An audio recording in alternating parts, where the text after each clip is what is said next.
Vamos dar continuidade ao estudo anatômico do sistema esquelético, sendo o esqueleto appendicular do membro inferior. Antes de começar a falar sobre os ossos, é bom entender que o osso ele é formado por um tecido ósseo. O osso é considerado órgão. E entenda também que o osso ele pode ser doado e transplantado em um receptor, porque ouvimos muito falar sobre doação de coração, doação de córnea, de fígado e de rins, mas entenda que o osso também ele pode ser doado, tá certo? E também transplantado em um receptor. O osso, falando também sobre algumas características, ele é formado por dois tipos de substância. Existe a substância óssea compacta, que é a parte mais rígida, e internamente existe a substância óssea esponjosa. No caso do fêmur, internamente existe o canal medular, que está em volta de uma substância óssea esponjosa. E no canal medular, como por exemplo o fêmur, ele vai ter várias funções, como a parte hematopoiese, porque o osso, por exemplo, do fêmur, como outros, tem a função de produzir, no caso, a medula vermelha e a medula amarela. Com relação ao osso do fêmur, entenda aqui, veja também que ele é o maior osso do nosso corpo. Então, vamos começar aqui a falar de algumas particularidades desse osso, sendo que ele existe diversos acidentes anatômicos. Eu vou citar aqui apenas algumas particularidades desse osso. Começando aqui na região proximal, que no caso vai estar em conexão com a raiz do membro inferior, que é o osso do quadril, vamos identificar aqui a região que é chamada cabeça do fêmur. Na cabeça do fêmur, podemos localizar essa dilatação, assim eu posso falar, que podemos falar que se chama de fóvea da cabeça do fêmur. Inferior à cabeça do fêmur, encontramos aqui o colo da cabeça do fêmur. Logo em seguida, é possível visualizar duas estruturas, uma superior e a outra inferior. A superior se chama trocânter maior e a inferior se chama de trocânter menor. Mais inferior a esse osso, vamos ter aqui todo o corpo do osso, que chamamos também de diáfise, e na parte distal, epífise distal, certo? Vamos encontrar também aqui estruturas importantes, como por exemplo, vamos ter aqui uma face patelar. Quando a gente fala patelar, pode vir à mente aquele osso, a patela, que fica na região anterior do joelho, anterior ao ligamento cruzado. Então, a patela é um osso que não se liga a outro osso, certo? Ele é um osso que é conectado e fixado em tendões e músculos. Anatomicamente, a patela ela parece com um triângulo.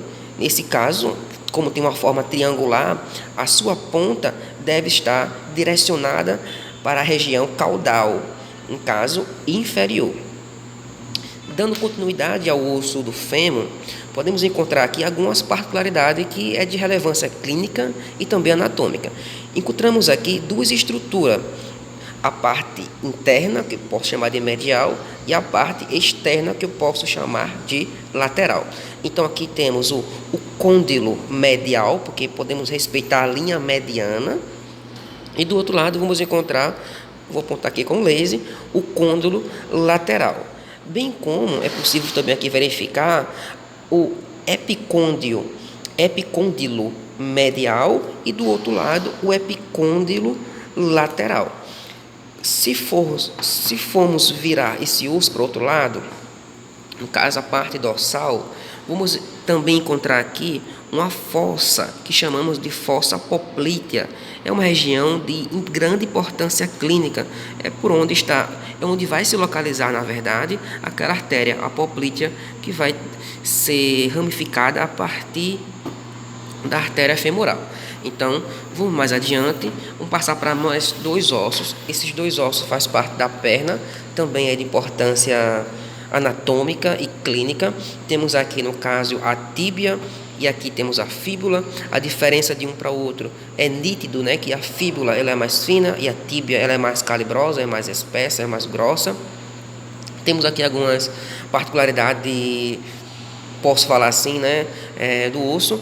Então, temos aqui na região superior algo que chamamos de côndilo medial, porque está no plano medial, e temos o côndilo lateral, que se localiza na parte lateral e vai ter a comunicação com a fíbula.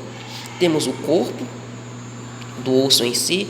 Na região mais distal vamos encontrar o maléolo medial, porque faz parte da estrutura anatômica, né? E mesma coisa vai ter as características do maléolo lateral da outra parte. Vamos passar mais adiante. Vamos passar agora para o osso do pé, os ossos do pé. Então aqui vamos ter os taços na mão, a gente chamou de carpo, no pé é taço. Então vamos colocar na posição anatômica. Aqui é o pé direito. Então temos os ossos do taço, mais adiante os metatarsos, que são 5, depois as falanges, que são em número de 14. Então deixa eu aproximar mais aqui a câmera para poder visualizar melhor. Vamos encontrar aqui o osso do calcâneo. Logo coladinho com o calcâneo paralelo, vamos encontrar o talos. Após isso, vamos encontrar outro osso aqui mais abaixo. Ele parece com a forma de um cubo, vamos chamar ele de cuboide. Próximo ao cuboide, vamos encontrar esse outro osso aqui. Ele tem uma forma de um casco de um navio, então podemos chamar ele de navicular, osso navicular. Mais adiante, vamos encontrar aqui 3 ossos, esse e esse outro. Ele se chama de cuneiforme. São 3 ossos cuneiformes. Esses 3 ossos, eles vão respeitar o plano anatômico, a posição anatômica. Então, se aqui passa a linha mediana, então esse osso eu vou chamar de osso cuneiforme medial. E esse outro, como está mais próximo da linha lateral, eu vou chamar ele de osso cuneiforme lateral.